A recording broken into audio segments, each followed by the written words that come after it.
اگر اس سال کا بھی رمضان دیکھنا ہمارے مقدر میں ہے تو میرے عزیزوں، کسی بڑے مہمان کے آنے کی تیاریاں گھر میں پہلے سے ہونے لگتی ہیں۔ جب آپ کو بتا دیا جائے کہ سال بھر بعد آپ کے رشتہ دار کوئی گھر آنے والے ہیں تو ظاہر سی بات ہے آپ اپنے گھر کو ٹھیک ٹھاک کرنا شروع کرتے ہیں اور پھر سامان سلیقے سے لگانے کی کوششوں میں جٹ جاتے ہیں۔ اگر کوئی آپ کا عزیز آدمی آ رہا ہو تو اس کے لیے تیاریاں الگ سے ہوتی ہیں۔ ہو سکتا ہے گھر کی پینٹنگ بھی ہو جائے، گھر کی جو بے ترتیب چیزیں ہیں اسے سلیقے سے لگا دیا جائے، پھر کھانے پینے کے انتظامات بھی کیے جاتے ہیں کہ وہ مہمان آئے تو اس کے لیے ہم پہلے کیا پیش کریں گے، کمرہ متعین کر دیتے ہیں کہ کہاں رہے گا۔ تو یہ ہمارے عزیز مہمانوں کے ساتھ ہم یہ کرتے ہیں۔ تو جب امت مسلمہ کو یہ بتا دیا جائے کہ تمہاری زندگی میں جو رمضان آتا ہے وہ اللہ کی طرف سے مہمان ہوتا ہے، اللہ کا مہمان، اسے ضیف الرحمن کہا جاتا ہے، رحمان کا مہمان۔ وہ جب ہمارے گھروں پر آئے تو ظاہر سی بات ہے ہمیں پھر اپنے تمام قواعد، اپنے تمام ضوابط اور اپنی زندگی کے ساری بھی ترتیب چیزوں کو ٹھیک کرنے کی ضرورت ہوتی ہے۔ رمضان جس کے گھر میں داخل ہوا اللہ کا مہمان بن کر کے آیا۔ قیامت کے دن ایک شخص سفید لباس میں آئے گا، بہت ہی نورانی صورت اس کی ہوگی، اور جب حساب کتاب چل رہا ہوگا تو وہ شخص سامنے آ کر کھڑا ہو جائے گا اور کہنے لگے گا کہ اے مولا تو اس کی بخشش نہ فرما، اس کو تو جنت نہ عطا کر۔ تو وہ رب ذوالجلال کے حضور جب احتجاج کرے گا، اللہ رب العزت اس سے پوچھے گا کہ اس کے خلاف تو کیوں کھڑا ہے؟ تو وہ کہے گا کہ مولا میں اس کے گھر مہمان بن کر کے گیا تھا، لیکن اس نے میری کوئی خاطر مدارات نہیں کی، میرے ساتھ نہ محبت کا سلوک کیا، نہ مجھے اس نے کچھ پوچھا۔ تو بندہ کہے گا کہ اے بندے تو جھوٹ تو نہیں بول رہا ہے، پوری زندگی میں کبھی میں نے تجھے اپنے گھر آتے دیکھا تو نہیں، کبھی میں نے دیکھا نہیں کہ تو مہمان بن کر میرے گھر آیا تھا، تو ہے کون جو میرے خلاف مقدمہ کیا ہے؟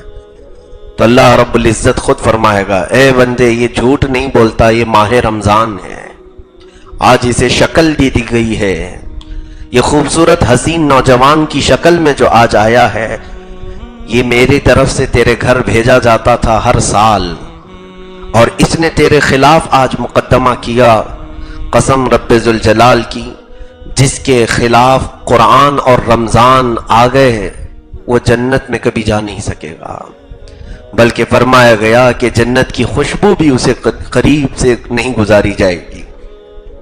میرے عزیزوں، رمضان اور قرآن جس کے مقابل میں آ گئے، جس کے خلاف مقدمہ کر گئے تو پھر اس کے لیے ٹھکانہ دوزخی بننا ہے۔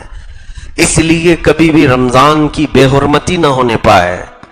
اب آپ پوچھیں اس رمضان سے جب قیامت کے دن وہ ہمارے خلاف مقدمہ کرے گا کہ اگر تو اللہ کا مہمان بن کر میرے گھر میں آتا تھا تو میں نے تیری کیا بے عزتی کی، میں نے تیرے ساتھ کیا برا سلوک کیا، آج تو اللہ کی بارگاہ میں میرے خلاف جو مقدمہ کیا ہے میں نے کون سا تیرے ساتھ برا سلوک کیا تھا؟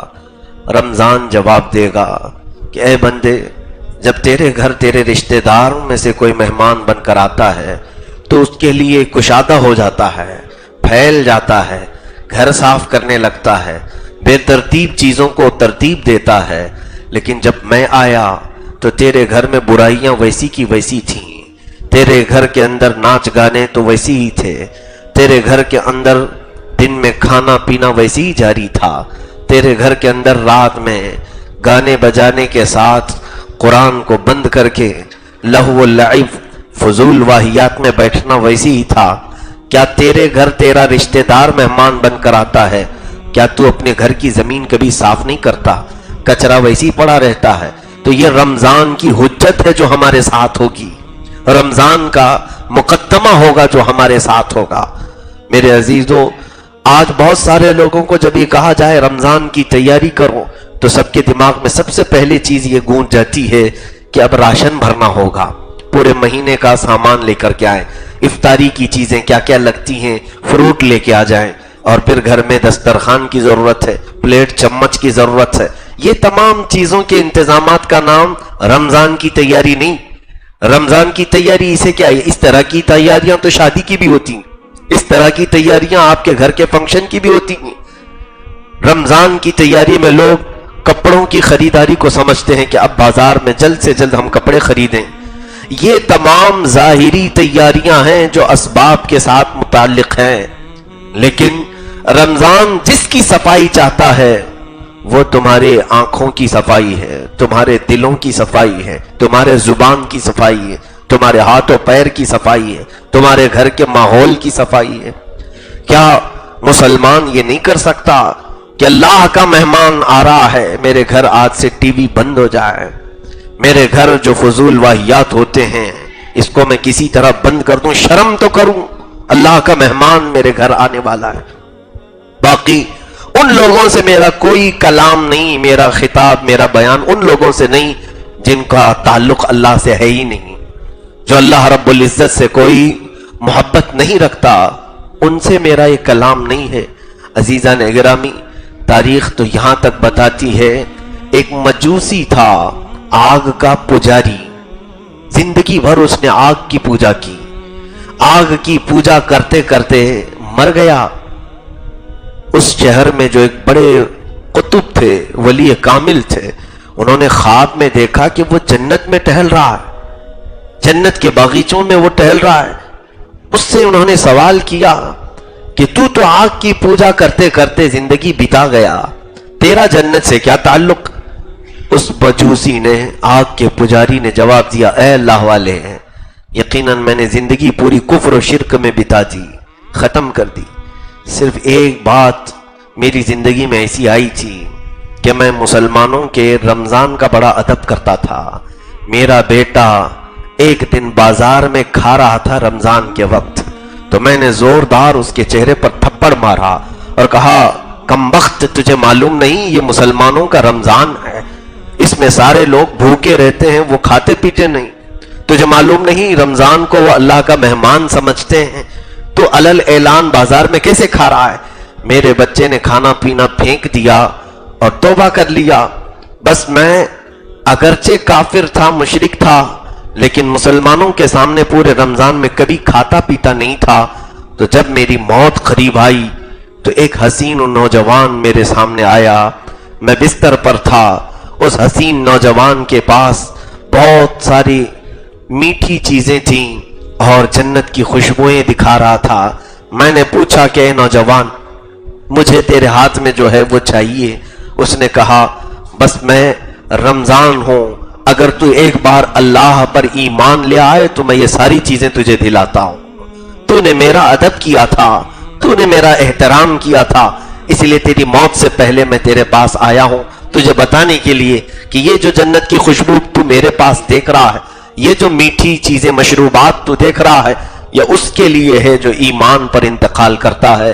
تو یہ مجوسی کہتا ہے، میں نے فوراً کلمہ طیبہ پڑھا اور ایمان لایا، چند ساعتوں کے بعد میرا انتقال ہوا، مجھے ایمان والوں میں اٹھایا گیا، اور اسی رمضان کی شفاعت تھی، اس کی سفارش تھی کہ اللہ رب العزت نے مجھے جنت میں مقام عطا فرمایا۔ عزیزان گرامی وقار، غیر مسلم یا کافر، مشرک ہو کر اگر وہ رمضان کا ادب و احترام کرے تو موت کے قریب رمضان اس کی سفارش کے لیے آ جاتا ہے، رمضان اس کے لیے اللہ کی بارگاہ میں احتجاج کرتا ہے کہ مولا تعالیٰ اس سے تو بخش کر جنت عطا کر۔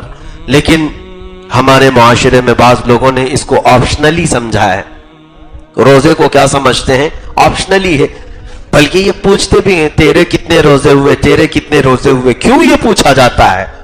مسلمان ہے، مسلمان سے یہ پوچھنا بھی نہیں چاہیے کہ روزہ ہے یا نہیں رمضان میں، رمضان میں تم روزہ ہو یا نہیں ہو، پوچھیں بھی نہیں، بلکہ یہ ایسا فرض ہے کہ ایک روزے کے ترک پر، ایک روزے کے چھوڑنے پر قیامت کے دن اسے 900 سال تک دوزخ میں رکھا جائے گا، محض ایک روزے پر۔ 900 سال جانتے ہو کتنے ہوتے ہیں؟ یہاں سال دنیا کا بیتتا نہیں، گزرتا نہیں، اور وہ دوزخ کے 900 سال کیسے گزارے جائیں گے؟ اس لیے جن کی زندگیوں میں قضا ہوئے ہیں روزے، وہ قضا بھی کر لیں۔ نفل روزے رکھنے سے بہتر ہے کہ زندگی میں جو چھوٹ گئے انہیں قضا کر لیں، مرد ہوں کہ عورتیں ہوں۔ رمضان کو اتنے ہلکے میں نہ لیں، اس کو اتنی آسانی سے نہ لے لیں کہ یہ آپشنلی ہے، میں نہیں رکھتا ہوں وہ رکھتا ہے، اس کو ایسے سمجھتے ہیں جیسے یہ کوئی، جیسے امامہ پہننا ہے، جبہ پہننا ہے، یہ جیسے لوگوں نے یہ سمجھ لیا ہے کہ یہ مولانا لوگوں کا کام ہے، دیندار لوگوں کا کام ہے۔ میرے عزیزو، رمضان کے روزے ہر مسلمان مرد اور عورت پر فرض ہیں، ہر مسلمان پر۔ تو یہاں پر رمضان کے روزوں میں جس نے بھی تساہلی کی، کاہلی کی، اس کے گھر سے نور ختم کر دیا جاتا ہے، اس کے گھر سے برکتوں کو اٹھا لیا جاتا ہے۔ عزیزان محترم، میرے آقا صلی اللہ تعالی علیہ وسلم نے جو فرمایا، احادیث کی روشنی میں ایک بات بتا دوں، کیا آپ کو ایسا محسوس نہیں ہوتا کہ سال بھر جو بندہ بھٹکا پھرتا رہتا ہے، بھولے ہوئے راستوں پر گھومتا رہتا ہے، رمضان آتے ہی وہ اپنے مولا کی چوکھٹ پر آ جاتا ہے، رب تعالیٰ کے دربار میں جھکنے لگتا ہے۔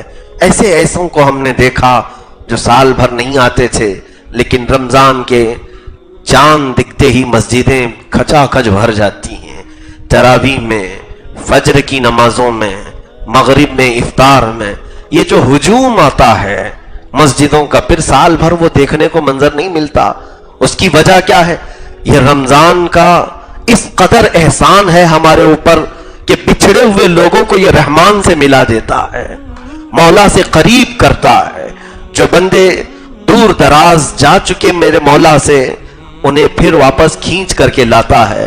جنہوں نے پورے سال میں قرآن کو اٹھایا نہیں، ان کے ہاتھوں میں بھی قرآن آ جاتا ہے۔ جنہیں تسبیح پڑھنے کا موقع نہیں ملتا تھا، رمضان انہیں ہاتھوں میں تسبیح بھی تھما دیتا ہے۔ جو رات میں کبھی اٹھنے کو گوارا نہیں کرتے، انہیں صبح کا سپیدہ ظاہر ہونے سے پہلے ہی سحری میں اٹھا دیتا ہے۔ جانتے ہو آپ، سحری کا جو وقت ہے وہ میرے رب کا سب سے پسندیدہ وقت ہے۔ اسی وقت تو اولیاء کاملین تہجد ادا کیا کرتے تھے۔ یہ سحری کا جو وقت ہم اٹھتے ہیں، اس میں تہجد پڑھی جاتی تھی، اور پھر بارگاہ الہی میں جو دعائیں کی جاتی۔ رب ذوالجلال نے فرمایا، دنیا میں یہ 3 چیزیں مجھے سب سے زیادہ عزیز ہیں، ایک بھوکوں کو کھلانا، اور مال ہونے کے بعد فقر فاقہ کرنا، تیسری چیز اللہ رب العزت نے فرمایا جب سارے سو رہے ہو تم کھڑے ہو کر مجھ سے مناجات کر رہے ہو، مجھ سے کلام کر رہے ہو، یہ سب سے زیادہ اللہ کو پسند ہے۔ ہم سے زندگی میں دوسرے دنوں میں یہ اٹھا نہیں جاتا، فجر کے لیے الارم رکھ کر کے بھی نہیں اٹھتے، لیکن سحری میں یہ رمضان ہے جو اٹھا دیتا ہے۔ چاہے نہ چاہے بھی لوگ اٹھ جاتے ہیں، اور اس وقت کاش میرے مولا سے چند مناجات کر لیں۔ زندگی کی یہ سب سے اہم ساعات ہیں، سب سے عظیم ساعات ہیں۔ دیکھو وہ وقت ہے جب گنہگار بھی، بڑے بڑے مجرم بھی اپنے گناہوں کے اڈوں کو سجا کر رات ختم کرتے اپنے بستروں پر جا رہے ہوتے ہیں، اور تم مولا کے حضور کھڑے ہو رہے ہوتے ہو۔ اکثر لوگوں کی جو زندگی ہے گناہوں پر گزرنے والی، ان کی تو راتیں ہی ہوتی ہیں دن کے برابر، وہ رات بھر تماشے کرتے ہیں، لیکن جو ہماری سحری کا وقت ہوتا ہے یا ان کے سونے کا وقت قریب آتا ہے، 4 بجے کے قریب، 5 بجے کے قریب سارے بستر پر جا رہے ہوتے ہیں، اس وقت تم مولا کے حضور کھڑے ہو رہے ہوتے ہو۔ رب ذوالجلال ان کے گناہوں پر اگر جلال میں آتا ہے تو پھر تمہارے عبادت میں کھڑے ہونے پر اس کا جمال بھی ظاہر ہوتا ہے، اس کی رحمت بھی ہم سب کے لیے عام ہوتی ہے۔ عزیزان گرامی، یہ تمام وہ چیزیں ہیں جو ہماری زندگی میں انقلاب لاتی ہیں، چینجنگ لاتی ہیں۔ نہیں پڑھنے والا پڑھنے لگا قرآن کے اوپر۔ میں نے یہ بھی دیکھا ہے، ایک نوجوان کو مسجد میں دیکھا، قرآن پاک میں حافظ ہوں، اتنی تیزی سے نہیں پڑھ پاتا جتنے وہ جلدی جلدی اس طرح سے پڑھتا جا رہا ہے اور آنکھ پلٹتا جا رہا ہے۔ مجھے ایسا لگا کہ بغیر تجوید کے کہیں بہت فاسٹ تو پڑھ کر کے یہ غلط تو نہیں کر رہا ہے۔ اسے میں بلا کر روکا کہ بیٹا آپ اس طرح اتنی تیزی سے کیسے پڑھ رہے ہو کہ اتنی جلدی جلدی تمہارے ورق پلٹ جاتے ہیں، میرا ایک صفحہ نہیں ہوتا کہ تمہارے 2 ورق ہو جاتے ہیں۔ اس بچے نے کہا بڑے نمناک آنکھوں سے، کہا حضرت بات یہ ہے زندگی میں کبھی میں نے قرآن سیکھا ہی نہیں، میں نے قاعدہ بھی نہیں سیکھا ہے، مجھے قرآن تو دور ہے الف با بھی نہیں آتے۔ کہا بیٹا پھر یہ کیا کر رہا ہے؟ کہا کہ میں قرآن کے اوراق پر صرف ہاتھ پھیرتا ہوں تاکہ اللہ تعالیٰ وہ پڑھنے والوں میں مجھے دیکھ کر رحم تو فرمائے، کہ نہیں آتا ہے اس لیے چھوڑ تو نہیں دیا۔ میں اس وقت رمضان کے اس احسان پر قربان جاؤں۔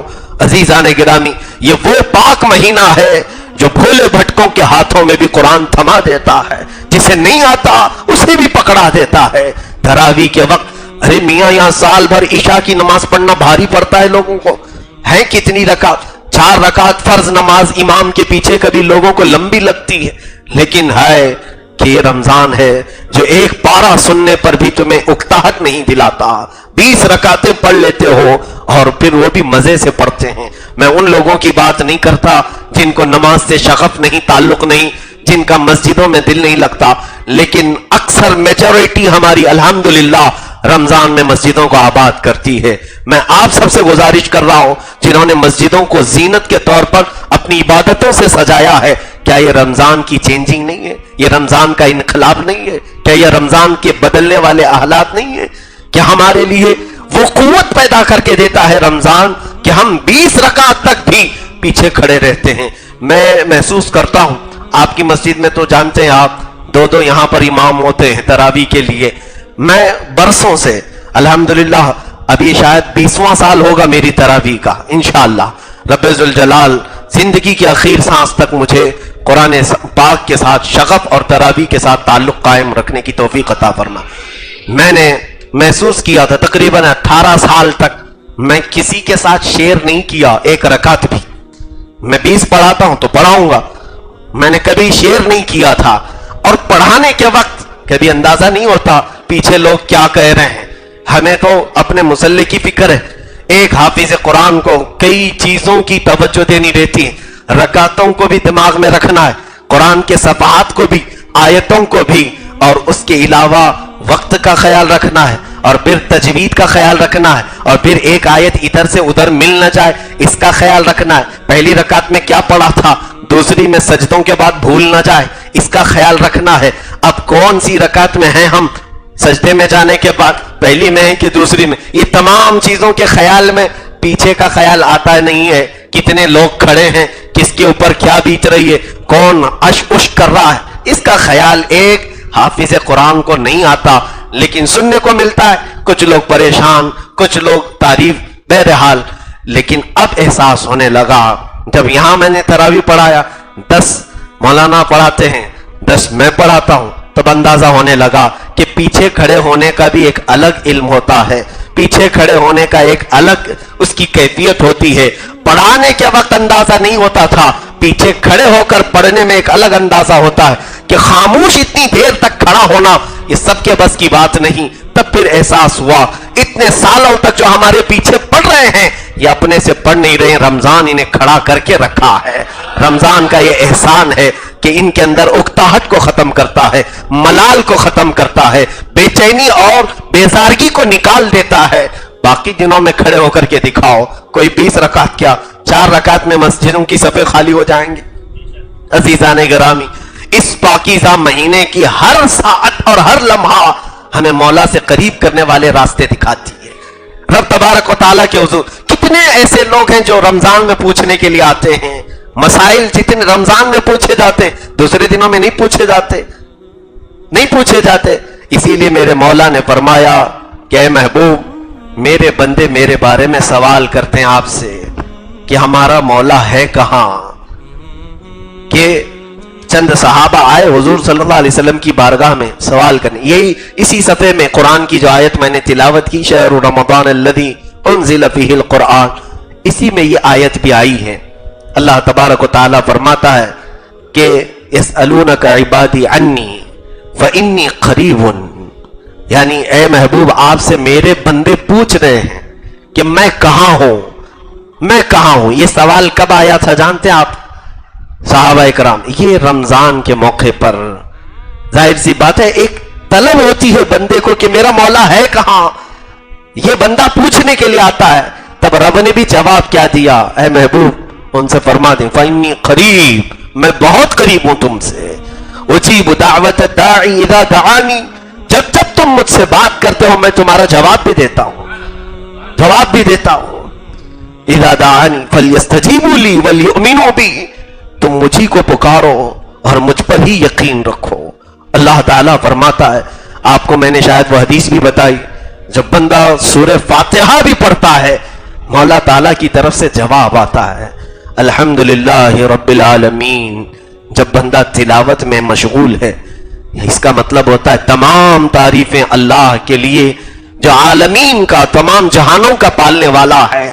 سورہ فاتحہ کا پہلا جز، سورہ فاتحہ کی پہلی آیت پڑھتا ہے رب کی طرف سے جواب آتا ہے. فرشتوں کو مولا مخاطب کر کے فرماتا ہے حمیدنی عبدی، اے فرشتوں دیکھو میرے بندے نے میری تعریف کی ہے، میری حمد بیان کی ہے.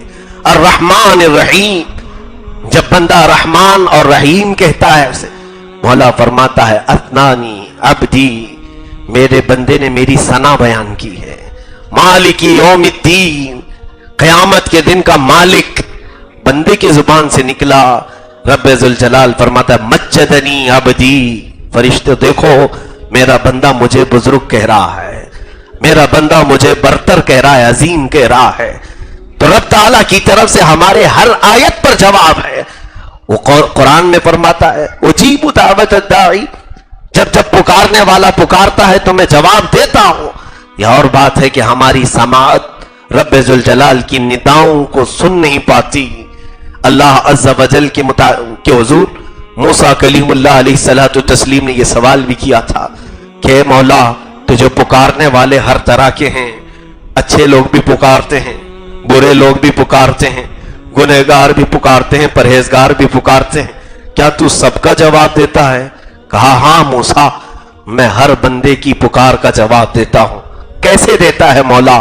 رب فرماتا ہے جب میرا بندہ مجھ سے کہتا ہے یا ربی، اے میرے پالنے والے رب، میں اس سے کہتا ہوں. گنہگار بندہ بھی پکارتا ہے، نیک بھی.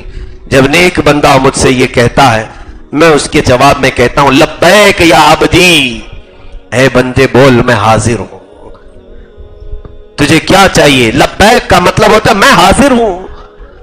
تو رب تعالیٰ بندے سے یہ کہہ رہا میں حاضر ہوں. پھر موسیٰ علیہ السلام سے سوال ہوا، آپ نے عرض کیا مولا جب گنہگار پکارتا ہے تب بھی تو جواب دیتا ہے؟ یعنی مولا تعالیٰ کی طرف سے ارشاد ہوا ہاں موسیٰ جب ایک گنہگار پکارتا ہے یا ربی تو جواب میں 70 بار میں کہتا ہوں لبیک یا عبدی، لبیک یا عبدی، لبیک یا عبدی. 70 بار ایک گنہگار کے پکارنے پر، اور نیک بندے کو صرف ایک ہی بار جواب آتا ہے. رب تعالیٰ فرماتا ہے ہاں موسیٰ نیک بندہ جب پکارتا ہے اسے اپنے نیکیوں پر بھروسہ ہوتا ہے، وہ وسیلے میں اپنے اعمال پیش کرتا ہے، اس کے پاس نمازیں ہیں، روزے ہیں، بہت کچھ ہے. لیکن گنہگار جو پکارتا ہے صرف میرے بھروسے پہ پکارتا ہے، صرف میری رحمت پر اسے یقین ہوتا ہے، باقی اس کے پاس اعمال نہیں ہوتے. تو جس نے میری ذات پر کمال کا یقین کیا میں اس کے لیے اتنی مرتبہ جواب دیتا ہوں. میرے عزیزو یہ پاک مہینہ قریب کرنے والا مہینہ ہے جو ہم بچھڑے ہوئے ہوتے ہیں. کیا آپ نے رمضان کی راتوں میں نہیں دیکھا قرآن کی تلاوت ہمارے آنکھوں سے آنسو بھی لے آتی ہے. قرآن کی تلاوت ہم پورے سال بھر رمضان کے علاوہ مہینوں میں کرتے ہیں لیکن وہ کیفیت طاری نہیں ہوتی جو تراویح میں قرآن پڑھتے پڑھتے آنکھیں ڈبڈبا جاتی ہیں. بہتوں کو میں نے دیکھا قرآن اگرچہ سمجھ میں نہیں آتا ہے لیکن آیتیں پورے جسموں میں ہمارے مشاعر کو جھنجھوڑ دیتی ہیں، ہمارے ہاتھ پیر ہلنے لگتے ہیں صرف اس احساس کے ساتھ کہ یہ جو مصلی پر سنایا جا رہا ہے میرے پالنے والے خدا کا کلام ہے، وہ روح میں اترتا ہے، وہ قلب میں اترتا ہے. ان پاکیزہ مہینے، اس پاکیزہ مہینے کی آمد سے پہلے میرے عزیزو جب آپ کو یہ تمام چیزیں بتا دی گئیں کہ تمہیں رب تعالیٰ سے قریب کرنے والا مہینہ آ رہا ہے تو اب تیاریاں اسی انداز کی کرو. راشن تمہارے گھر میں لانا یہ مولا تبارک و تعالیٰ کے فضل و کرم سے ہے. وہ رزق کے دروازے بے حساب کھولتا ہے, تم اس کی فکر نہ کرو. وہ تمام چیزوں کے خیالات کے لیے تمہیں رمضان نہیں دیا گیا. تم جتنا ہو سکتا ہے اپنے ظاہر و باطن کو سجانے میں لگ جاؤ. میرا چہرہ بگڑا ہوا ہے, مولا کا پاک مہینہ, اس کا پاکیزہ مہمان آ رہا ہے, میرے چہرے کو تو دیکھے گا رمضان. کہیں ایسا نہ ہو کہ رمضان مجھ پر لعنت برسا کر چلا جائے. یہ پورا مہینہ پورے 30 دنوں تک میرے چہرے پر لعنت نہ بھیجے. میں ٹھیک ٹھاک کر لوں, میرے کپڑے سلیقے کے نہیں ہیں, ستر دکھا کر حرام کاریوں میں مبتلا رہتا ہوں. کہیں یہ پاکیزہ مہینہ دیکھ کر کے اپنا منہ نہ چھپا لے. ہم یہاں دنیا میں اچھے لوگوں کے سامنے پھٹے کپڑے پہن کر جانے میں شرم محسوس کرتے ہیں. اللہ کا مہمان جب آئے تو کیا ہم بے ستر ہو کر اس کے سامنے رہیں؟ وہ اگر مولا کے حضور جا کر شکایت کرے کہ اے قدیر و جبار خدا, فلاں بندے کے گھر بھی گیا تھا لیکن وہ ہمیشہ ننگا نظر آیا ہے, وہ ہمیشہ حرام کاریوں میں ملوث نظر آیا ہے. میرے عزیزو, ہمیں سلیقہ اپنے ظاہر کا بھی ترتیب دینا ہے اور ہمارے باطن کو بھی اسی طرح. گھر کی خواتین بچیاں بھی رمضان کی تیاریوں میں لگ جائیں, اپنے بچوں کو بھی تیاری کے لیے ایسے ان کے دماغ کو, ذہن کو تیار کریں کہ ان کے دلوں میں لگنے لگے کہ کوئی بارواب شخصیت ہمارے گھر آنے والی ہے, کوئی ہیبت والی چیز ہمارے گھر آنے والی ہے. اور بچپن سے یہی ہوتا تھا. صحابہ کرام رضوان اللہ تعالی علیہ مجمعین اپنے چھوٹے ننھے بچوں کو, جبکہ روزہ فرض نہیں ہے ان پر, بالغ ہونے کے بعد روزہ فرض ہوتا ہے, لیکن 4 سال کے بچے, 5 سال کے بچے روزہ رکھتے رہے. بزرگان دین نے اس کی عادت انہیں ڈالی صرف اس لیے کہ ذہن میں ان کی ایسی تصویر بٹھائی جائے کہ رمضان کے آتے ہی ان کے خط و خال بدل جائیں. زندگی میں ہم نے آج بھی دیکھا ہے, ہمیں بچپن میں جو بتایا گیا تھا بزرگوں کے ذریعے سے, ہمارے والدین کے ذریعے سے, اس کا اثر آج بھی ہوتا ہے. مجھے یاد ہے بہت چھوٹا سا مسئلہ, بلکہ مسئلہ کوئی چھوٹا نہیں ہوتا ہے, لیکن چھوٹی زندگی تھی ہماری. غالباً ہماری عمر 5-6 سال کی قریب کی ہوگی. روزہ رکھا تھا اور والدین بڑا اس کا اہتمام کرتے تھے. بچے جب روزہ رکھتے ہیں, ہوتا ہوگا آپ کے گھروں میں بھی, انہیں پھول پہنائے جاتے ہیں, ان کے اعزاز کے لیے انہیں مسجد لایا جاتا ہے, نیا جوڑا پہناتے ہیں. یہ اچھا کام ہے, ان کو حوصلہ افزائی ہوتی ہے, انہیں لگتا ہے کہ ہم نے ایک بڑا کام کیا ہے. بچپن میں ایسا ہوا کہ بھول کر کے کھیلتے کھیلتے پانی پی لیے, اور اس وقت بڑا غم ہوا کہ دوستوں نے چڑھانا شروع کر دیا کہ اس کا روزہ چلا گیا, روزہ چلا گیا. اور روتے ہوئے جب گھر پہنچے تو ماں نے جب یہ بتایا, پہلا مسئلہ ہمیں یہ بھی معلوم ہوا کہ بھول کر کے جب بندہ کھا پی لیتا ہے تو اس کا روزہ جاتا نہیں ٹوٹتا. دل کو اطمینان نہیں ہو رہا تھا. مسئلہ جب یہ بتایا گیا, پھر بعد میں حدیث پاک ہمیں بتائی گئی کہ اللہ کے حبیب صلی اللہ علیہ وسلم فرماتے ہیں کہ جب رمضان میں کوئی بندہ روزے سے ہو اور بھول کر کے کھاتا پیتا ہے تو وہ خود نہیں, مولا اسے کھلاتا ہے, مولا تعالیٰ اسے پلاتا ہے. جب کوئی شدت کے تکلیف میں ہو تو وہ رحیم ہے مولا, وہ کریم ہے مولا. بندے کو اتنے ہی احکام دیتا ہے جتنا وہ سنبھال سکتا ہے, اور اگر طاقت سے زیادہ اس کے اوپر بوجھ آ رہا ہو تو کسی بہانے مولا اس کے منہ تک رزق کو پہنچا دیتا ہے. آپ نہیں دیکھتے, میں اس سے قبل بھی اس بات کو عرض کیا ہوں کہ رب ذوالجلال خود اتنی مہربانی فرماتا ہے, تمہاری طاقت سے زیادہ کا حکم نہیں دیتا. لا یکلف اللہ نفسا الا وسعها. جب کبھی کسی کا ایکسیڈنٹ ہو جائے, کہیں ہاتھ ٹوٹ گیا, پیر ٹوٹ گیا, تو آپ دیکھیں بے ہوش ہو جاتا ہے نا آدمی, بے ہوش ہو جاتا ہے. کیوں ہوتا ہے ایسے؟ ایک بڑے حکیم نے کہا ہے, درد جب تک سنبھال سکتا ہے بندہ تب تک اس کا ہوش باقی رکھا جاتا ہے, اور جب درد شدت سے زیادہ ہو جائے, برداشت سے زیادہ ہو جائے, تو رب تعالیٰ خود ہی اسے بے ہوشی طاری کرتا ہے, تاکہ اب اس سے زیادہ کی برداشت کرنے کی طاقت نہیں رکھتا, اس کا ہوش ختم کر دیا جائے. بے ہوشی میں پھر پتہ نہیں چلتا درد کتنا ہو رہا ہے. میرے عزیزوں, وہ خود رب ذوالجلال ہم پر مہربان ہے. روزے کو اگر کوئی یہ سوچتا ہے کہ میرے لیے ایک بہت بڑا چیلنج ہے, میں نہیں رکھ سکتا ہوں, بیمار ہو جاتا ہوں, تکلیف ہوتی ہے, ایسا نہیں ہے. تمہارا پالنے والا تمہاری صحت کو تم سے بہتر جانتا ہے. تمہارا پیدا کرنے والا تمہاری ہر چیز کو تم سے زیادہ جانتا ہے. وہ رب ذوالجلال اگر تم بیمار ہونے والے ہوتے تو کبھی یہ حکم نازل نہیں کرتا، بلکہ رب ذوالجلال ہمارے اپنے فائدے کے لیے اور ہماری اپنی جسم کی حکمتوں کے لیے اس کو فرض فرمایا. آج دنیا یہ کہہ رہی ہے، میں نے 2-3 سال قبل ایک اخبار کی سرخی میں دیکھا تھا دلی میں، کہ انہوں نے سرخی لگائی ہوئی ہے کہ رمضان کے 1 مہینے کے روزے کینسر سے بچا سکتے ہیں. بڑے ڈاکٹروں نے اس کا اعلان کیا، اور بلکہ ابھی وہ جاپان کے ایک بہت بڑے ڈاکٹر نے بھی اس کو لکھا ہے کہ روزے کے ذریعے سے ہم نے کینسر کو ختم کرنے کا علاج ڈھونڈ لیا ہے. تو دنیا جب اعتراف کر رہی ہے، سائنس جب ترقی کرتی ہے، تو ہر وہ چیز ہمیں آشکار ہو کر کے نظر آتی ہے جو مولا تعالیٰ نے پہلے ہمیں بیان فرمایا.